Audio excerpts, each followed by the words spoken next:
Before Karoline Leavitt revealed the truth about a bribed judge, a rigged trial, and a scandal that rocked the legal system, Elon Musk believed he was defending himself against a lawsuit. It began as just another court day, with suits lining the benches, lawyers whispering and hushing, and a judge ruling with an air of authority that commands the room. But something wasn't quite right. The case against Elon Musk was not just another lawsuit. It was a high-stakes corporate war masquerading as a legal battle. His opponents, a powerful group of investors with strong political ties, were accusing him of engaging in fraudulent business practices. The accusations were baseless at best, but Musk had seen enough of the world to know that reason wasn't always successful in a court of law. He looked at his lead attorney. A tough trial attorney known for demolishing weak cases is Russell Greer.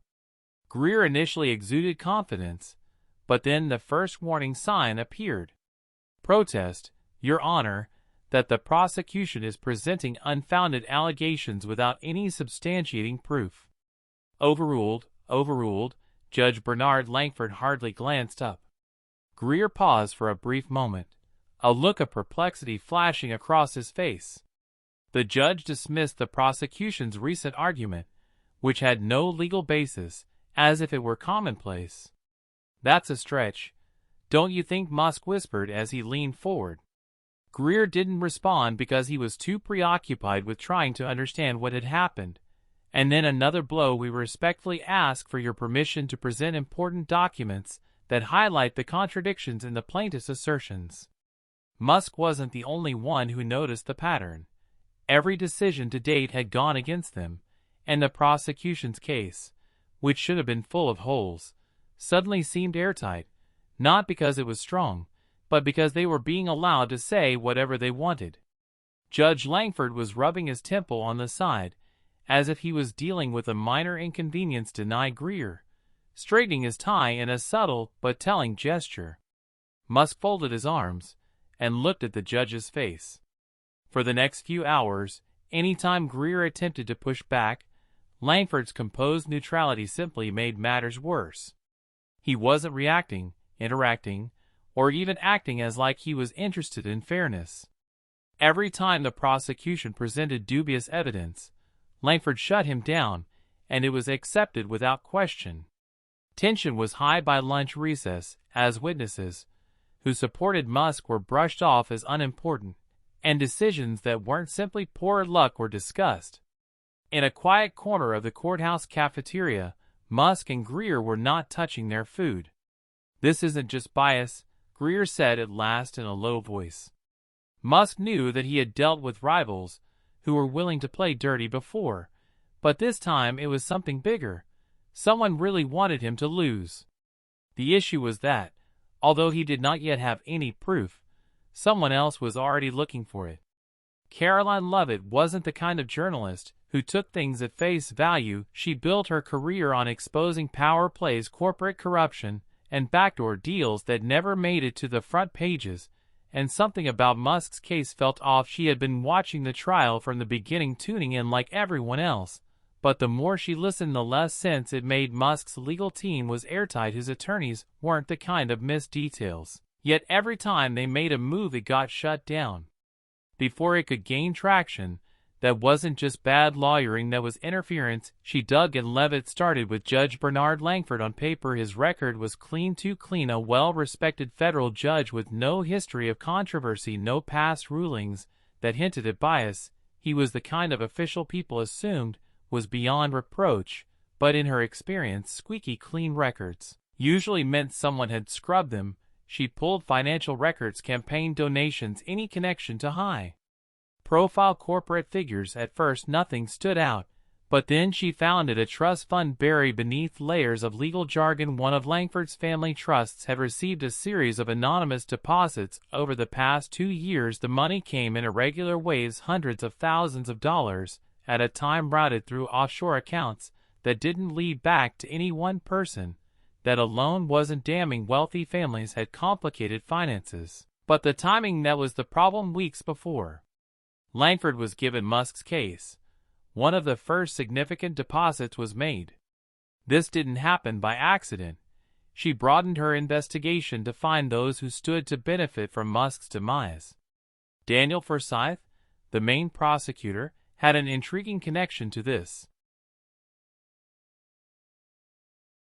He had worked as legal counsel for multiple energy companies, all of which had lobbied aggressively against Musk's ventures in solar energy and electric vehicles. It was all coming together. Someone wanted Musk out of the picture, someone powerful, but suspicions weren't proof. She needed something concrete: emails, recorded conversations, anything that couldn't be ignored. That's when she got a tip. A former legal clerk who had worked in Langford's office for 2 years reached out under an encrypted email. The message was short: "You're looking in the right place. Langford doesn't make big rulings without outside approval.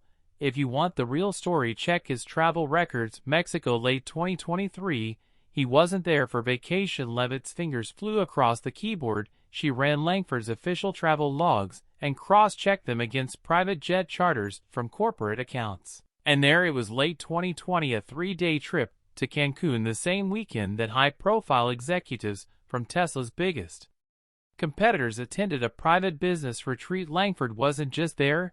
He had been flown in on their dime. Her pulse pounded. This was it. Langford wasn't just biased, he was bought, but exposing it would require more than just documents. It needed to go public in a way no one could ignore. Leavitt didn't waste time. The pieces were all there: financial trails, anonymous deposits, off-the-books meetings with executives who stood to gain from Musk's downfall. But in today's world, evidence wasn't enough. It had to hit hard. It had to be undeniable. She reached out to a trusted source in cybersecurity, Ethan Vaughn, a former DOJ analyst turned whistleblower. If anyone could find the missing link, it was him. "I need access to any encrypted communications linked to Langford. If he's covering his tracks, he's not doing it alone," she said over a burner call. Ethan hesitated. "This isn't just a bad ruling, Karoline. If Langford's involved in something deeper, you're stepping into dangerous territory," she exhaled sharply. "I don't care, just tell me. If you can get something." A long pause. "Then give me 24 hours. She barely had 12. The trial was moving at breakneck speed, and if Musk's team didn't have something soon, he was going down. Then the next morning her phone lit up. "Ethan Vaughn, check your email. It's worse than you think." Leavitt opened the file. Inside was a set of leaked emails between Judge Langford and a corporate lobbyist named Philip Grayson, a man with direct ties, the prosecution's lead attorney. Daniel Forsyth. The emails weren't vague, they were direct. One message stood out: "The deal is simple. Ensure the rulings favor Forsyth's clients, and you won't have to worry about retirement. The fund will take care of itself. Just make sure Musk's people don't get a single win in that courtroom." Leavitt's stomach dropped. It was bribery, plain and simple. And worse, Langford responded, "Understood. As long as everything stays off the books, we won't have an issue." This wasn't just a bad judge, this was a judge on payroll. She wasted no time. Within 3 hours, Leavitt went live on national television. "This isn't just courtroom bias," she said, her voice sharp with urgency. "This is corruption at the highest level. We have proof that Judge Bernard Langford accepted financial incentives to manipulate the case against Elon Musk. And here's the worst part, he did it in coordination with the prosecution's legal team." She shared screenshots of the emails. She read excerpts on air. She outlined the offshore payments, the Mexico retreat, the corporate ties. It was explosive. Social media erupted within minutes. Judge Langford's scandal was trending. People demanded an investigation. Politicians weighed, and even those who weren't fans of Musk couldn't ignore it. But back in the courtroom, Musk's legal team was still in the dark. They didn't know the bomb had just dropped, but they were about to find out. And when they did, everything changed. The tension in the courtroom was suffocating. Judge Langford sat in his high-backed chair, looking composed, but Musk noticed the small things: the way his fingers gripped the gavel just a little too tightly, the way he cleared his throat before speaking like he was stalling. Something was off. Russell Greer, Musk's attorney, opened T. Hay of Turn, wasn't paying attention to the judge. He was focused on his phone, eyes scanning the screen, as if he had just been handed a loaded weapon. Then he turned to Musk, voice low, "Have you seen the news?" Musk frowned, no wishing. Greer slid his phone across the table. Musk's eyes moved over the headline: "Breaking Judge Bernard Langford caught in bribery scandal, emails, offshore payments exposed for the first time." Since the trial started, Musk let out a quiet laugh. Langford had no idea, Your Honor, Greer said, standing abruptly.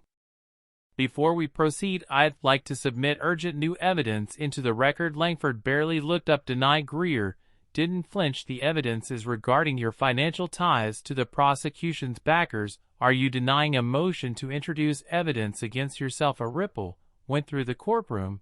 The prosecution's lead attorney Forsyth shifted in his seat, his face suddenly pale. Langford's expression hardened. I don't know what you're talking about. Greer smiled, the kind of smile that says you know you've won. Then you won't mind us reading a few of your emails out loud? The courtroom erupted. The judge slammed his gavel. Silence. I will not tolerate. Greer kept talking. We have correspondence between you and Philip Grayson discussing a coordinated effort to ensure that Elon Musk's legal defense was obstructed at every turn. We have proof of offshore payments, a weekend retreat where you were personally flown out to meet corporate executives who stand to gain from Musk's downfall.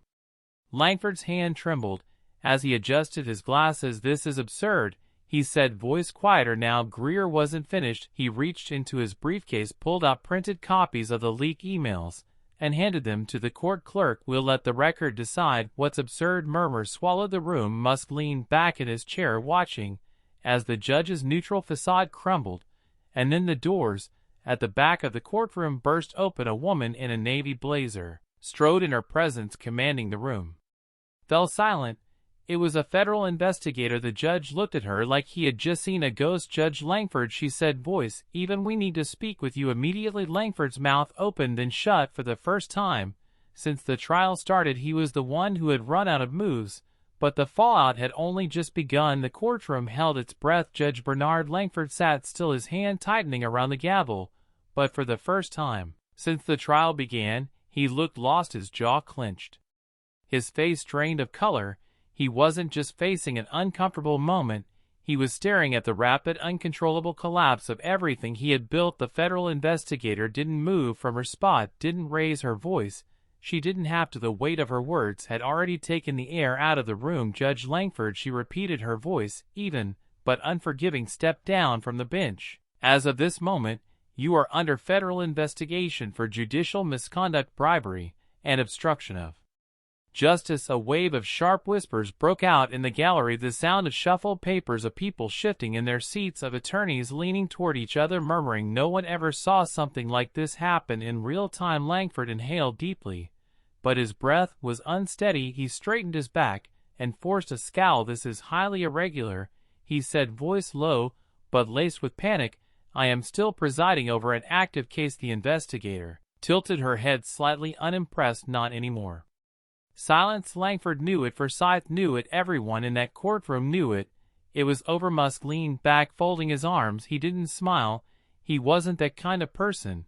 But the satisfaction in his eyes was impossible to miss. The game had played out, and the side that thought it controlled the board had just been checkmated. Forsyth, the prosecution's lead attorney, suddenly jumped to his feet. Your Honor, this is completely inappropriate. There is no reason to believe. The investigator turned her gaze toward him, flipping open a small notepad. Mr. Forsyth, your name has come up in connection with this case, as well. His mouth snapped shut. We'll be speaking with you next, she added. The color drained from Forsyth's face. Langford still hadn't moved. His fingers hovered near the gavel, but he didn't touch it. He couldn't. The legal consequences were one thing, but the public exposure, that was career-ending. A story like this wouldn't stay contained to legal circles. It would explode across every news outlet in the country. He darted a glance toward the gallery, toward the rows of spectators, journalists, analysts, citizens, who had come to watch a simple corporate dispute unfold. Some of them had their phones raised, recording. This wasn't a private scandal anymore. It was playing out live. Langford turned to the court bailiff, as if silently asking for help for an escape route, but the bailiff just stood there. He wasn't about to get in the middle of this. No one was. The investigator stepped closer to the bench and placed a small folder in front of him. If you choose to resist, you're only making this worse for yourself. The investigation is already underway. This is happening with or without your cooperation. Langford clenched his jaw. His hands trembled for a fraction of a second before he quickly withdrew them. Then something changed. The fight left his eyes. He exhaled sharply, looked toward Forsyth, who looked just as helpless as he did, and then turned his gaze downward, staring at the desk in front of him. He had two choices, neither were good. Finally, he reached for his gavel. He hesitated, fingers hovering over the handle, like he didn't want to touch it. Then, in a voice barely above a whisper, he said, "This court is now in recess." He didn't bang the gavel, he didn't look at anyone, he just stood up and walked out. And as he disappeared through the judge's chamber doors, the entire courtroom erupted into chaos.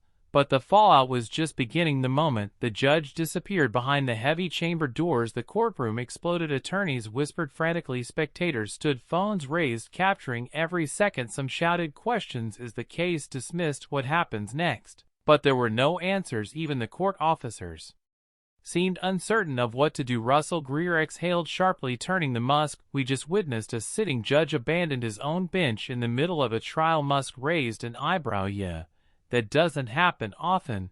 But Forsyth, the prosecution's lead attorney, wasn't about to let things slip away that easily. He slammed his hands on his table, standing so abruptly that his chair scraped loudly against the floor. "This changes nothing," he barked, his voice cracking with desperation. "This trial is still active." The prosecution, Greer interrupted smoothly, "was built on fraud." He gestured toward the court clerk. "This entire case was manipulated from day one. And now that the judge pulling the strings is gone, you're just a man standing in the rubble of your own lies." Musk almost smiled. Forsyth's jaw twitched. His face was red, beads of sweat forming at his temple. He looked like he wanted to scream, but he had nowhere to direct his anger. The entire courtroom was against him now. Then, before he could say another word, the court bailiff stepped forward. "Mr. Forsyth," he said, voice firm, "you're being asked to remain in the courthouse for questioning." Forsyth's mouth snapped shut. In that moment, he knew it was over. Musk turned back to Greer. "So what happens next?" Greer exhaled through his nose. "A mess." That was an understatement. Within 24 hours, Judge Langford's name was plastered across every major news outlet in the country. The headlines were "Brutal Judge Caught in Bribery Scandal, Corporate Ties Unraveled." FBI opens investigation in the Musk trial. Corruption, judicial system in crisis. Who else is compromised? Langford didn't speak to the press. He had gone dark, reportedly seeking legal counsel of his own. Forsyth, on the other hand, tried to save himself, issuing a statement insisting that he had no direct involvement in the bribery scheme. No one bought it, because then another bombshell dropped. Karoline Leavitt, who had set this entire collapse in motion, published another report. This time it wasn't just about Langford, it was about an entire network of judicial and corporate corruption. Langford wasn't the only judge on the payroll, there were others. Forsyth wasn't just a lawyer, he was a fixer, a key player in ensuring certain verdicts went a specific way. The system wasn't just flawed side being him, it had been rigged for years. Public outrage was immediate. Protests erupted. Politicians were forced to take a stance. The Department of Justice announced a full-scale investigation into judicial corruption, one of the largest in modern history. And Musk walked away from the case completely free. The lawsuit collapsed along with any credibility his accusers had. His reputation, already built on defying powerful interests, only grew stronger. A week later, in a rare moment, he publicly thanked Leavitt for exposing what no one else could. "This wasn't just about me," he said in an interview. "This was about something bigger. The people who rigged the system assume no one will ever fight back. Karoline proved them wrong. And that was the lesson in all of this. Corruption thrives in the dark. It depends on silence, on fear, on people looking the other way. But when you shine a light on it, when you refuse to back down, it crumbles." The truth isn't always convenient, it's not always easy, but it's always worth fighting for. And that's exactly what they did. If you believe in exposing the truth, in holding power accountable, don't just watch, speak up, share the story. Subscribe for more, and never stop asking questions. Because the more we look, the more we find, and the truth always matters.